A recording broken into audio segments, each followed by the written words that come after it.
सकती है। लेकिन दरवाजे को ठीक करने के बाद क्या तुम लोग डिनर के लिए यहाँ पर रुकने वाली हो? लोव कहती है कि वो तो डिनर के लिए यहाँ पर आई है और बाकी लड़कियां भी डिनर के लिए रुकने को मान जाती हैं। इसके बाद लिली कुछ और काम करने के लिए वहाँ से चली जाती है, लेकिन उसके जाते ही लो और लिंगा उसके खाने को टेस्ट करने लगते हैं, जो उन्हें इतना ज्यादा पसंद आता है कि वो खुद को उसे खाने से रोक ही नहीं पाते। अगर तुम ऐसे ही खाते रहे तो लिली भड़क जाएगी। लेकिन जब उसे खाने की खुशबू आती है वो भी उसे खाने से खुद को नहीं रोक पाती और थोड़ी देर में ही उन्होंने सारा खाना खत्म कर दिया था और वो एक दूसरे को ब्लेम करने लगते हैं। इस झगड़े के दौरान लिली वहाँ पर वापस आ जाती है और उनसे पूछती है कि यहाँ पर क्या हुआ। तो सोफिया बताती है कि उन्हें खाना इतना ज्यादा अच्छा लगा कि वो खुद को उसे खाने से रोक ही नहीं पाए, जिसके थोड़ी बाद ही उनमें बहस छिड़ जाती है इस बात पे कि उनमें से जेनोस किसको ज्यादा पसंद करता है। लेकिन तभी लिली उन्हें शांत रहने को कहती है क्योंकि लड़ाई झगड़ा जेनोस को नहीं पसंद है। वो तीनों उससे माफी मांगती है और कहती है कि वो तीनों साथ में मिलकर डिनर बनाएंगे, लेकिन लिली उन्हें बताती है कि सारे इंग्रेडिएंट्स खत्म हो गए हैं। तभी वहाँ पर कार्मेला आ जाती है जो कि गुस्से में थी क्योंकि वो लिली का बनाया खाना खाना चाहती थी। डर के मारे वो तीनों लड़कियां उससे माफी मांगने लगती हैं, जिसके बाद वो इंग्रेडिएंट्स लेने के लिए वहाँ से चली जाती हैं। दूसरी तरफ जब उस लड़की को होश आता है वो उससे पूछती है कि वो है कौन। मैंने तुम्हें अभी अभी खरीदा है, चलो कपड़े उतारो, मुझे तुम्हारी कंडीशन देखनी है। उसके कपड़े उतारने पर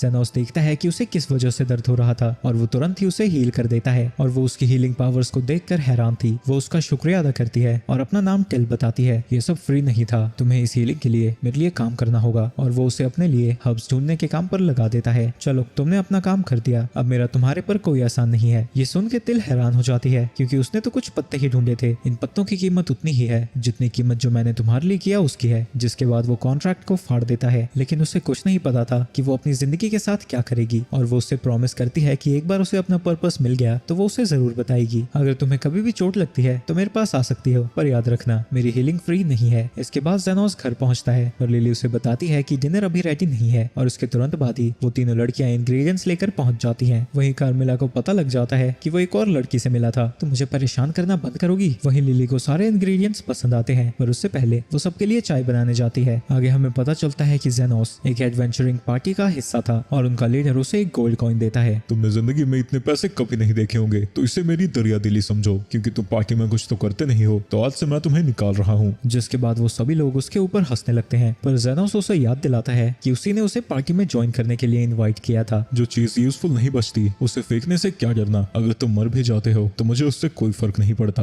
अब हम नोबल्स और रॉयल्टी के सामने परफॉर्म करने वाले हैं, हम तुम्हें वहाँ पर नहीं लेके जा सकते और तुम ये किसी को भी नहीं बताओगे कि तुम गोल्डन फीनिक्स का हिस्सा थे। वहीं जेनोस बिना उनसे कुछ कहे वहाँ से चला जाता है। इसके बाद हम एक आदमी को देखते हैं जो कि लिली को किडनैप करने की कोशिश कर रहा था, तो वो उसे लात मार कर वहाँ से भागने लगती है, लेकिन वो बंदा एक तीर उसके पैर में मार देता है जिसकी वजह से वो नीचे गिर जाती है। इसके बाद वो उसे पकड़ने की कोशिश करने लगता है।